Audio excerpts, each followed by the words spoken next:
Atvažiavom, žinodami, kad šios varžybos mums nieko nebelėmė, bet vis tiek išėjom, stengiamės kovoti, bet kaip matote, rezultatas netitinka visiškai, ko mes tikėjomės, gavom skaudžią pamoką ir tikrai taip žaisti negalima, likus iki play-offų tik savaitį, tai yra tikrai gera mums pamoka ir stengsimės pasitaisyti ir iš naujo kilti kovą.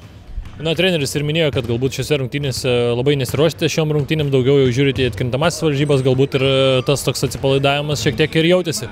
Taip, iš tikrųjų jis jautėsi kažkaip, nežinau, asmeniškai aš tai kovoju kiekvienose varžybose, stengiamės ir visa komanda stengiamės, bet nežinau, kažko šiandien trūko ugnelės, nesistengiam, nekovojam kiekvienam centimetrų aikštelės, nežinau, tikrai blogos varžybos tiek mums, tiek visai komandai, tragiškai tikrai iš tikrųjų.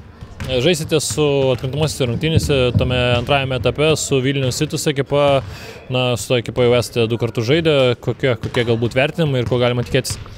Tikimės tikrai sunkios kovos, ten yra daug jaunimo, daug bėga, daug kovoja, geras jaunimas. Dvi varžybas laimėjom, tikrai nelengvai, ten laimėjom 1 tašku, Gargžduose laimėjom biškį lengviau, bet tikrai laukiame kovoti su tokiu mūsų žaidimu, tai mes galim juos ir pralošti, dėl to reikia pataisyti visus aspektus ir tada stengtis ir gal nugalėsim. Ypatingai turbūt džiaugiatės tuo, kad turite namų aikštelės pranašumą, visgi savo aikštelėje turbūt geriau šį sezoną sekasi. Taip, namuose tikrai sekasi geriau, bet matot, pirmame etape tik namų pranašumas, o po to jau sekančiame etape mes jo neturėsim, tai jisai sąlyginis dalykas. Dabar gerai, po to kaip yra, taip yra.